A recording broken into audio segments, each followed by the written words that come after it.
Hey, Dad, what are some traits of a godly man or a godly husband? How does he conduct his affairs? How does he handle money, relationships, current events? A book in the Old Testament, Psalm 112 specifically, has quite a bit to say about this. So we're in the middle of a series on Psalm 112. Last week, we covered the first few verses in Psalm 112. It's only got 10 verses, so this is not going to be a very long series. Although some of the concepts in Psalm 112 could take you a long time to unpack. But we're going to look at Psalm 112 and the traits of a godly man. Last week we did part 1. So if you're finding this show today, you might want to go back and listen to last week's episode first and then come back to this one. Before we dive in, remember, today's show is brought to you by Range Leather.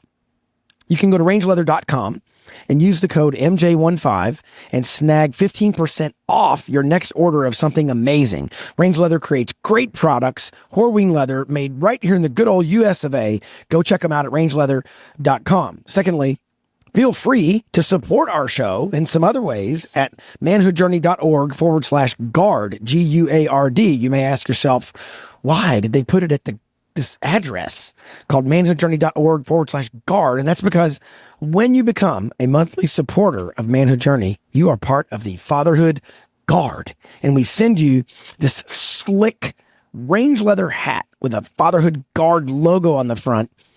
And we would love for you to join us and help support this show. Go to manhoodjourney.org/guard today. Lawson, before we dive in to today's show content, you just got back from a trip where you got to spend some time with one of your daughters in the Big Apple. How was it? Oh my gosh, man, that was one of the best trips I've had in a long time. It was with Abigail. I got to stay in her place, which is super small. It's almost like she jokes about it's kind of like van life, living out of a van or a tiny home or something. I think she's between tiny home and van life. Yeah, that's funny. But yeah, I mean, it's plenty space and just cozy. And we got to go and just hang out and eat dinners and, walk around and see things and just be together and watch a couple of shows, read our book. It was really relaxing, walk Central Park. So all that stuff was just fantastic. But mostly I just love looking at that girl and, just being there and being around her and seeing how she lives her life. Yeah. And she's doing great and found a church. She's getting into looking at, between a couple of groups, small groups there. And so it's great. It's great. And the weather was perfect. So it was just nice. a dream come true, man. Nice. Thanks for asking. You bet, man. I love New York City. It's a fun place to visit, but having a daughter there would be even more just amazing to have a good excuse to go. It is. Yeah. There are times, I'm like anybody, I'm like, oh man, I hope she's safe. Sure. The subway, Sure. and, stuff like that. It's just, but where she lives and operates it's a good place. And so, but it did help. I will say this, just as a dad, it helps to see it in person and not just like blow in for the day and check things out, like living there for, 6-7 nights. I know my way around now and, I was able to kind of get comfortable. Like, yeah, this is fine. She is, as long as she, we always talk to her about keep your head on a swivel. Sure. Just kind of be situationally aware. And she is. So, the rest of it's in God's hands and he's protecting her. And, but yeah, dude, just being there was fantastic. How fun is that? Well, I love it. And one of the things I love about it is the fact that you get so jazzed going and spending time with your family, with your daughters, especially when they're out of town. Even when she was on the cruise ship, I think you went and spent some time with her then. And one of the things I've always admired about you is your relational intentionality. So way to go, man. Way to go. Thanks, Dave. I noticed you didn't invite me, which is fine. Whatever. No problem. It's not like I want to go to New York and eat some pizza or, go see the sights or anything. It's okay. It's fine. Yeah. Next time, kid. We went a couple years ago. Next time. We went a couple years ago and made the kind of like snap decision in lodging to actually stay over in New Jersey. We stayed in Hoboken. And so we were right across the Hudson. And so looking back, that turned out to be a wonderful decision because we ended up having this Airbnb that was on a second floor. And so you could look across the river and see Manhattan. And at nighttime, Yeah, that's a good view. when the sun went down and the lights came on, it was great. There's advantages to staying right in Midtown, or right, in the heat of the action. But there was an advantage to staying over where we stayed. It was quieter at nights. And so anyway, big fan. Yeah, love New York City. Wild. It's a great place to visit. And hey, dude, you passed on an email from a guy. Are you gonna talk about that? What a great. Well, I am, mainly because this guy has made an unauthorized use of the Father on Purpose. I knew you were gonna do that. Brand name. We will be sending some goons to his house. Lawyers. Lawyers, goons, the whole bit. We're gonna strong arm this guy. Actually, we've heard in the last month we've traded emails with this couple in Michigan, Dan and Jen Hinderer, and they own an Airbnb in Ludington, Michigan. Go check it out. If you are anywhere in the upper Midwest, go to the Lamplighter Bed and Breakfast. Go check out their amazing place right there in Ludington, Michigan. And Dan said by email, he said, hey, that Father on Purpose podcast has been a blessing to his wife, and their 2 sons that are 9 and 6. He said he connects with, he says, your and Lawson's humor, candor, and authenticity. How about that? Mm-hmm. Which, so that's nice that he included you. And by both of yours, I mean Lawson's. And we're so grateful. They've donated something for our ministry gala. Oh, nice. Love these guys. Thank you guys so much. And I even said, hey, we'll give you a shout out on the podcast. And they're like, no, don't. You don't have to do that. You don't have to do that. So they're in your face, right? I do what I want. This is my show. Don't tell me what to say on my show. But they did. Earlier this year, they decided to get together with some dads and some kids, and they call it their Father on Purpose group. So, hey, shout out to the Ludington, Michigan. Maybe y'all meet in some other town, but shout out to the Ludington, Michigan Father on Purpose group. Enjoy it while it lasts, because we will be suing you for illegal use of our name. And so we hope you've enjoyed this brief moment in time where you get to be the Father on Purpose group. Okay, all that kidding aside, part of the reason I wanted to share that story is because of the verses we're going to cover today in Psalm 112, which, if you go back, by the way, to last week, Lawson, with his amazing radio voice, read all 10 verses of Proverbs 112. You should go back and listen to those again. Alex, our producer, feel free to drop some in right now, Alex, if you want, because Lawson has a voice for radio, for sure. And one of the sections in there, verses 5 through 8, one of the words in that section we're going to cover this week is the word generosity. It says in verse 5, it is well with the man who deals generously and lends, who conducts his affairs with justice. And what I find interesting is that often when we hear the word generosity, I think the knee-jerk reaction is to think about money and someone who gives money. And that's, of course, the context here, because it says who deals generously and lends. And so possessions, money, wealth, having an oversupply, or maybe you don't have an oversupply. You got your last cup of sugar and you give it away.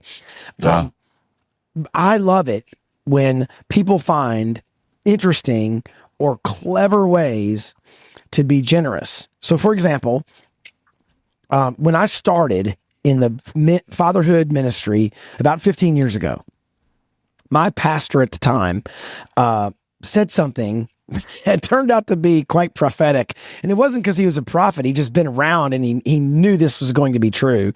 He said, hey, man, if you're going to spend time in the men's and fatherhood sort of spaces, you're going to have to get comfortable without getting a ton of positive affirmation or feedback. And he said, because men are terrible at this. And he turned out to be right, because we don't get emails like the ones from Dan every minute of every day, right? Even though we have an email list, tens of thousands of people on our email list. And you and I know through the stats we see in the podcast world, thousands of guys will listen to this. I find it amazing and compelling when I meet a guy who takes a moment to encourage me or to encourage someone, because that's an act of generosity. Yeah. That's a great point. I'm sorry to hear that, dude. I didn't know that about Oh, I'm him not being sorry. prophetic like that. I mean, Yeah. it says something about us guys. Like, hey, guys, like wake up and be a little more generous with our encouragement. Um, yeah, I like so 112 is a companion to 111. We talked in part one about how they kind of roll together. Um, as we get into 5, 6, 7, 8, there's some commonalities I think that are throughout this chunk.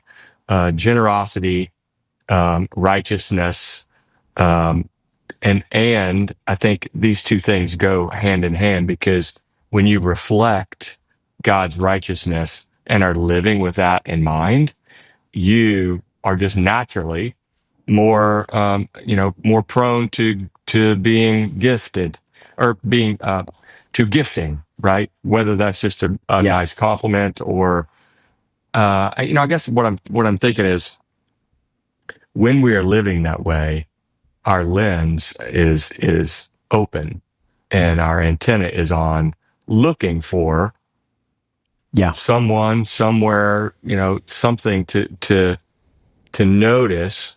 And so you've got to be mindful about Yes. that. And so living with that in mind is good for the world, and it is good for us. It goes on to say that generosity is you receive back.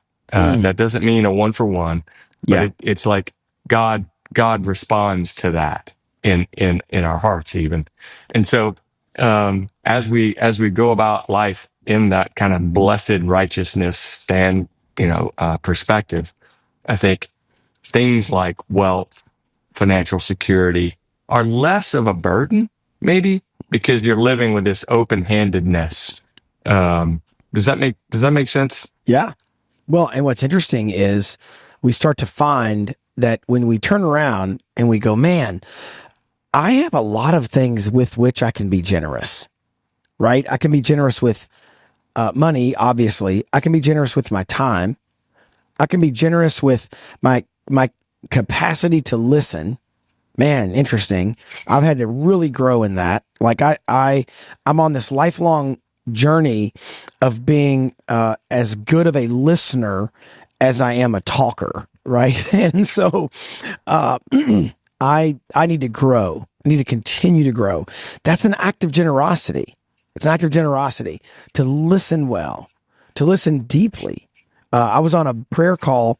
I'm on a prayer call with 4 other guys every week. We can't always make it, but there's always 3 or 4 of us who can make it. And we've been on this prayer call for years.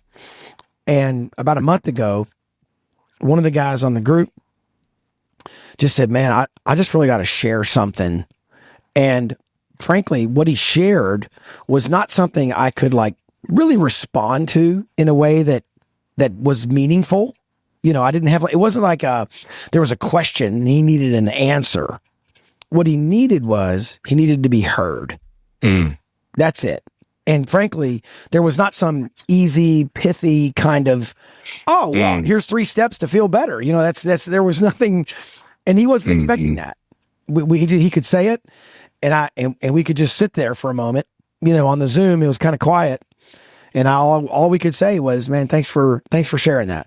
Thanks for doing that." And he was like, "Thanks for listening." And it's sometimes just our presence can be such a gift. Yeah, just feeling not alone. Abby and I were talking about this while I was there. I talked about the podcast. In fact, she and I watched the YouTube of the episode that we did with Scott McClellan, An Acre of Fools. Love Scott McClellan. And so I forget exactly how we wound up landing on the topic of generosity, but she said, living here, like I can't say there's a lot of homelessness in New York City. Yeah. And like discerning which people are all right. So there are people that want money just to go get more drugs. Get that. There are some that, like I saw the kind of behind the curtain guy sending these moms with little kids out into this courtyard area, and they were asking for money. And then he blew a whistle and they all came back to him. So it's a controlled, it wasn't a mom with her child. Maybe it was her actual child, but something it was going on there. Not a scam, but it was part of a plan. Yeah. And then there is the person that is and something happened, out of nowhere, and they really need the help and are going to use it as best they can, And so Abby said, it's just hard to know. And I can't, I walk around, I don't want to pull my wallet out on the sidewalk and start fishing through my purse for cash. And I don't want to just have 2 quarters in my pocket, ready to hand out. Well, what's 2 quarters going to do? But we did talk about let's set out today and let's each have a couple of bucks or a $5 bill. Yeah. And have it in your pocket ready, kind of handy. You can feel it so that it's on your mind as we're walking and crossing the street. And it's busy and you got to watch where you're going and all that. But let's walk around with an eye for who is going to get this. Who did God intend this for this morning when we pull it out of our wallet in a safe apartment to go on a mission looking. Yeah. That's intentional giving and sort of a mind for generosity. And so I do want to get to this point eventually today before we leave, but there is a sense of entitlement cannot live with a sense of generosity. Those two things do not go together. And so let's get to that eventually, but there is a reciprocity, I guess I would say, with this mindset of generosity, whether it's giftedness or compassion or encouragement or money. I do think there's a spirit that flows, that comes back to us. Even if it's just it makes you feel good when you do something for someone that you'll never see them again, but you did something good for them. So we can get to that if it comes to it. But anyway, that's kind of that intentional. Yeah. That my point is, you can make an effort even with small amount, or make an effort, and set your mind to, I'm going to go to the grocery store, and when I get there, I am going to compliment someone. Exactly. And it may not cost you anything, other than the price of as they say, the price of paying attention, right? That's why we call it paying attention, because it does cost something to pay attention. That's not a Ken Evans original. I can't remember who.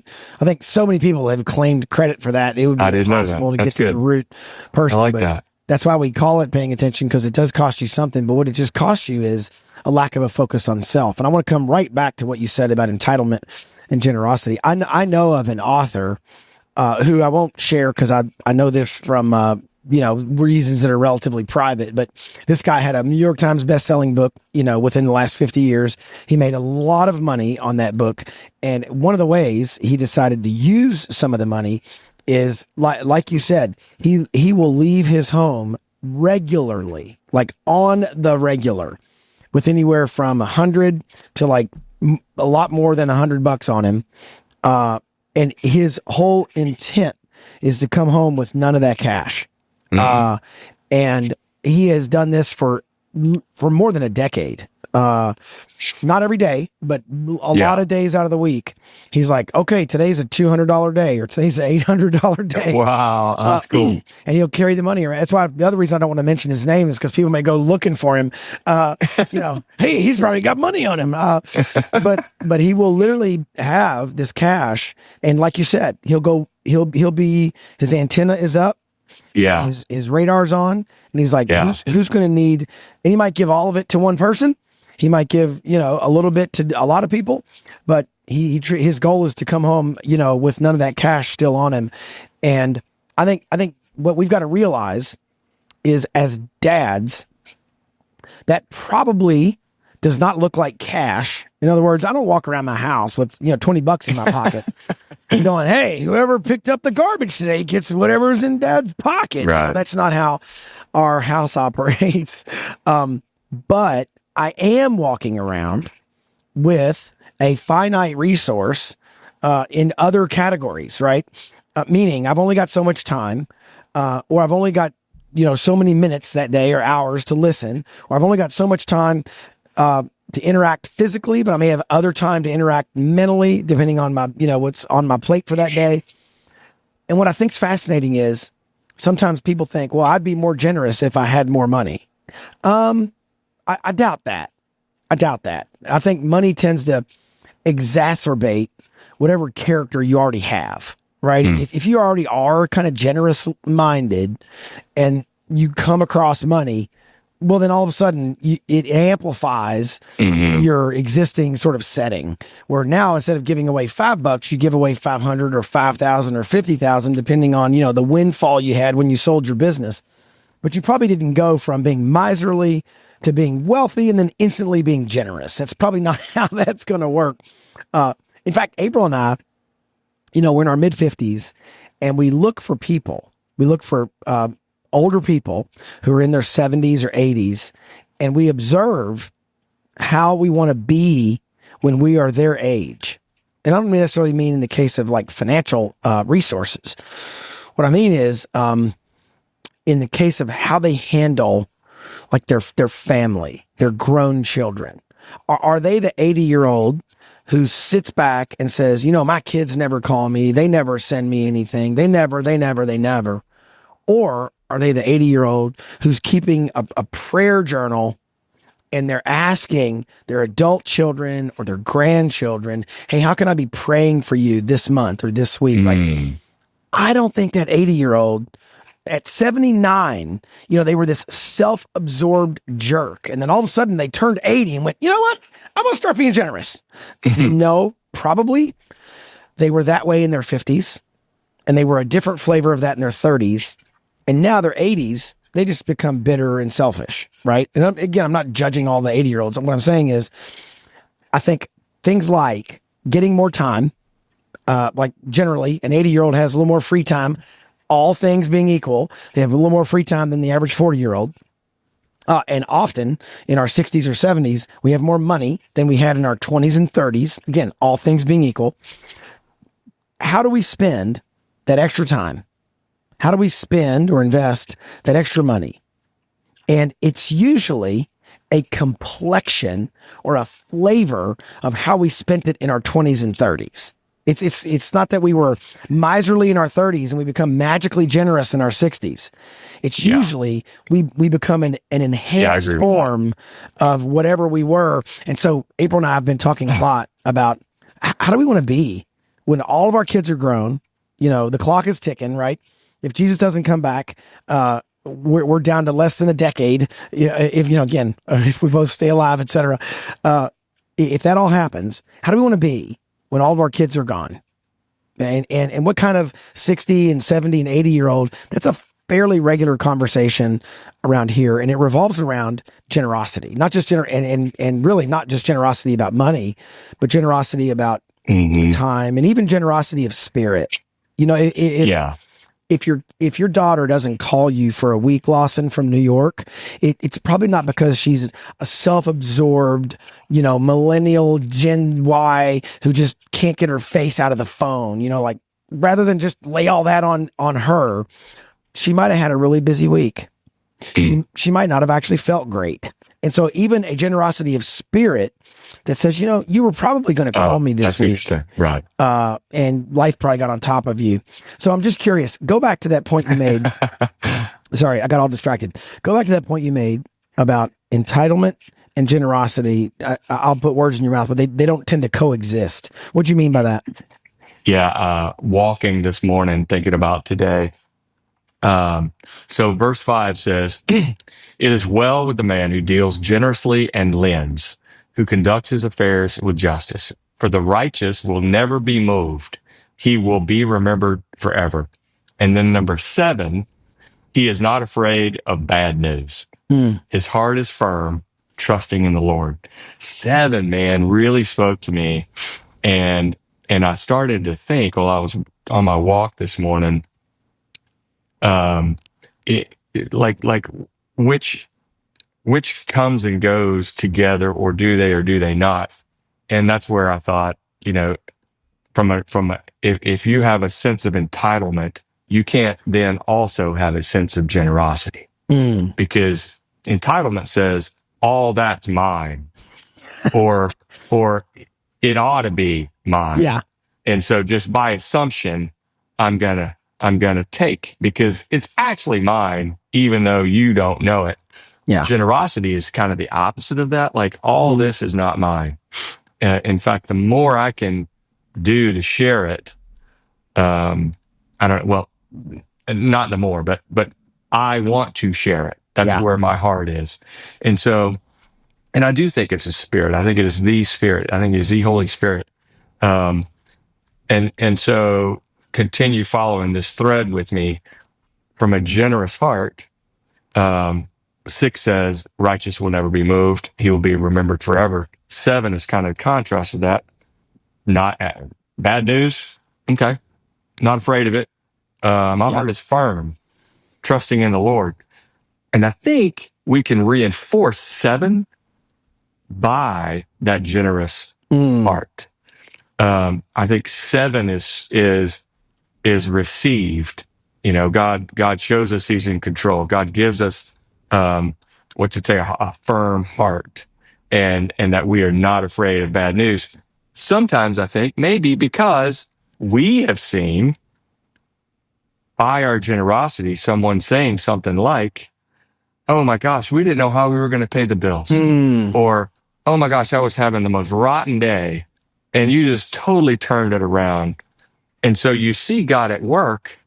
And so when bad news comes your way, what happens? Well, your heart is firm. You are trusting in the Lord because you know that He is in control and He is going to give you what you need. And then I think that is reinforced by our acting like Him in that righteousness. Man, I like it. I like it.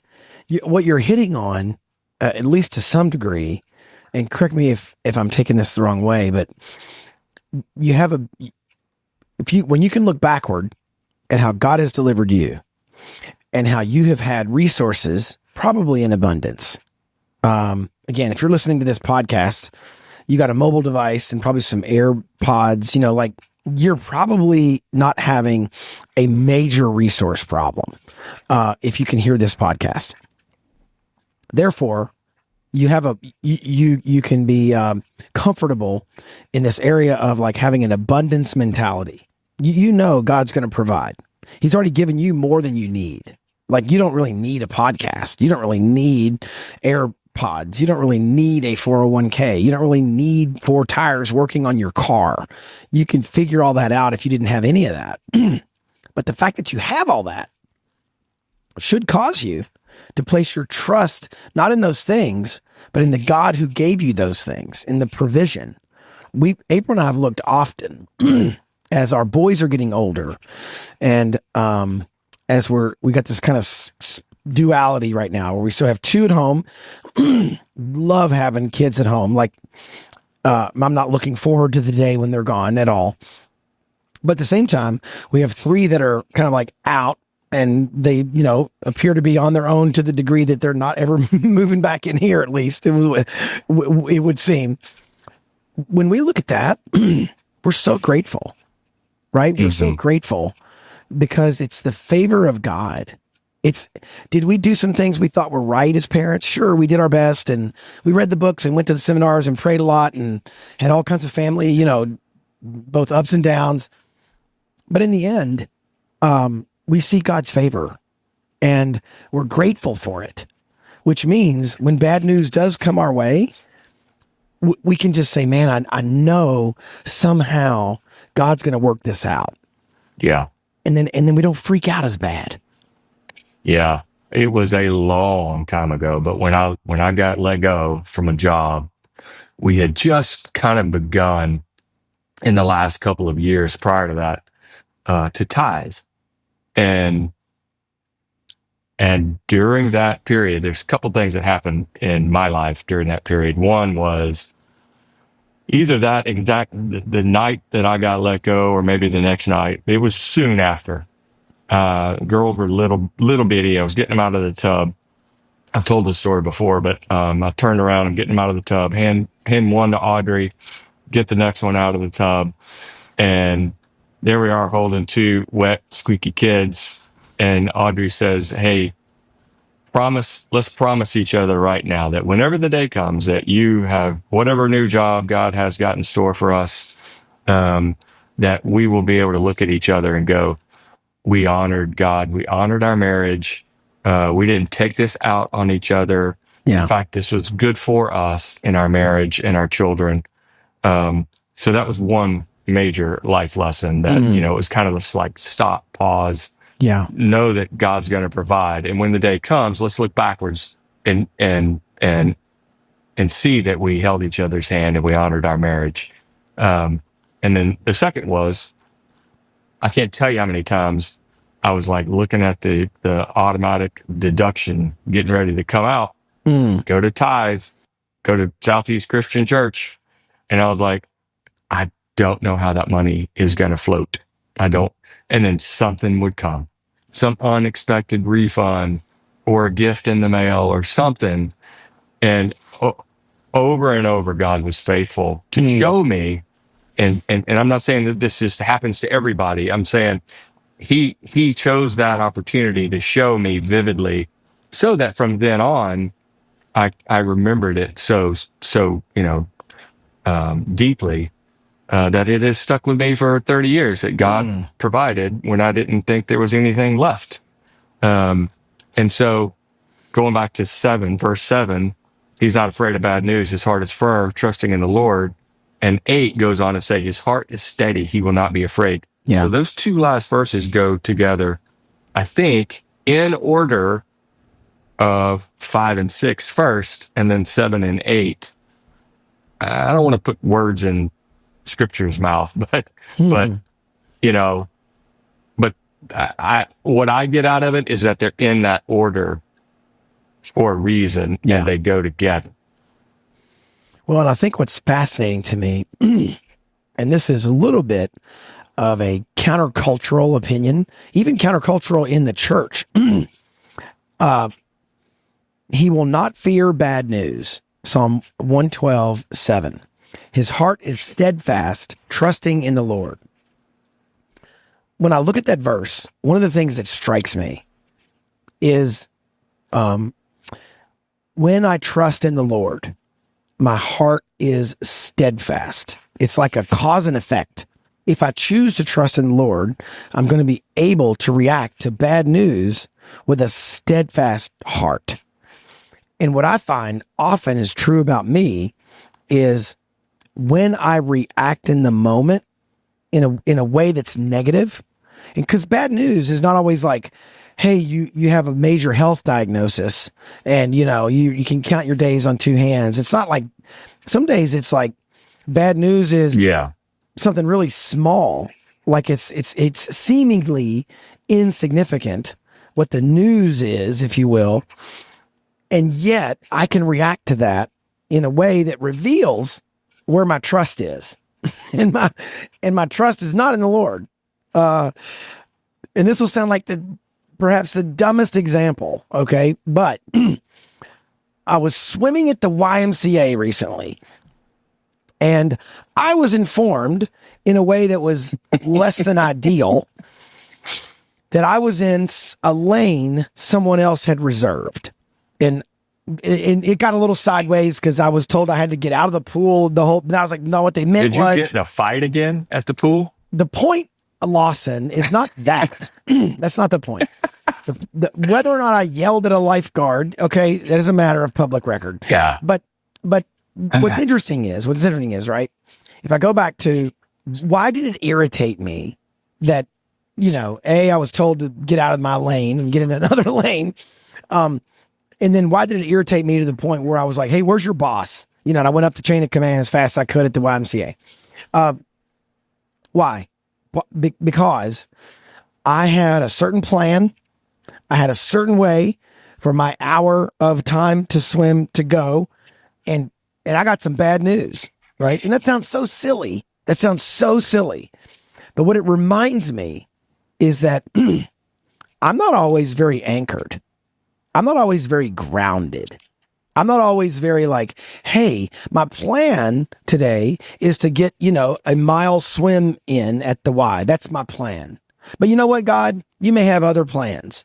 And the other plan might include me not being a jerk to 2 or 3 people at the Y that I got to then double back and apologize to. However, that's what happened. And so the reason I bring that up is because sometimes we think, well, I would take a bullet for my family. I would take a bullet for my wife. Well, as the 21 Pilots song goes, right? I don't seem to see many bullets coming through. Look at you. Thank you. I knew you'd like that. I am so seem to happy see many that bullets you did coming that. through. And again, I'm not putting words in singers' mouths, but what I think is interesting is that is probably not the choice you're going to have to make. Just like almost none of us are going to go have to die on a cross for someone else's mistakes, right? Like Jesus did. We're probably not, but we think in terms of those big, grandiose gestures of generosity or gestures of faith. And it's like, no, man, can you get interrupted at the YMCA during your swim and not be a jerk?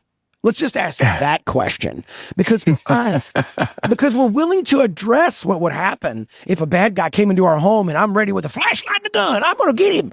Well, are you willing? Are you willing to look at your wife while you're bathing the kids and still tithe to your church, even when you don't know where your next paycheck's coming from? That is where the rubber tends to meet the road. And that's why this Psalm 112 series, I think, has been so fun because it reminds us in the big things, God is there. And in the little things, God is there. Amen. All right. So do something with this and let's take this home. Chat GPT. I asked for a summary of 5 through 8 in the address of Psalm 112, verses 5 through 8. Did you say the address? Yes. All right. I'm never not using that. Thank you, Sherman. And please tell him at the gala that Lawson Brown says that from now on. Oh, wait, because you're not coming. I know. I wish I could. Keep moving. By the way, Van texted and said he and Debbie he thinks they can come. You know we're recording a podcast. I do, and I'm gonna when this comes out, I'm gonna text it to Van fantastic. at the 36-minute mark or whatever wherever we are. That's hilarious. Right, so, talking about this with our kids, there are a couple easy things that we can do. We can take a $1 bill, hand it to your kid. We put the other $1 bill in our pocket, and we go on a mission. Or easier than that, go to the grocery store and say, "Hey, before we leave, honey, let's find somebody and give them a nice compliment." Or just say something nice, like go out of our way to say something nice. Yeah. If you're really feeling froggy, turn around and pay for the person behind you. Just walk away. Don't tell them. So for 5 through 8, a couple of summaries and then take us home, Kent, with the idea in mind of what can we do as dads practically to help reinforce this. Unshakable stability. I love that. A person rooted in righteousness is secure and unmovable despite life's challenges. Their legacy and reputation endure. They are remembered forever. And then the second bullet is moral and spiritual assurance. The Psalm reminds believers that living justly and compassionately not only honors God, but brings enduring peace, stability, and divine remembrance. I like that. For me, man, here's two ideas for the dad to be thinking about, intently think about these ideas. Number one, when it is revealed to you where your foundation is and you don't like it, admit it and be honest about it. So, for example, I'll go back to my YMCA example. I got irritated over something that, frankly, should not have mattered. Like, for real. When you get done with all that, the pit in my stomach later that night, when I was like, man, I was a jerk. Okay. Then I had a decision to make. And here was the decision I had to make. Did that lifeguard handle everything perfectly? Absolutely not. Then I get the choice to go, well, he shouldn't have, and he shouldn't have, and he should. Yeah. Maybe that's true. However, I am the adult in this equation.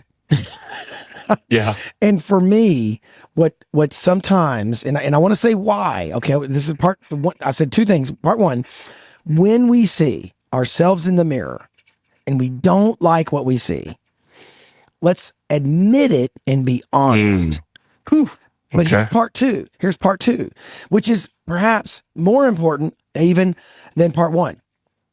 And the reason is because underneath my behavior and my choices, as selfish or as, good as they might be, neither of those choices, selfish, sinful choices, benevolent, kind-hearted choices, neither of those choices determine my eternal destiny. Neither of those choices. And so for me, the reason I want to be able to look myself in the mirror and say, man, Kent, you were just a jerk.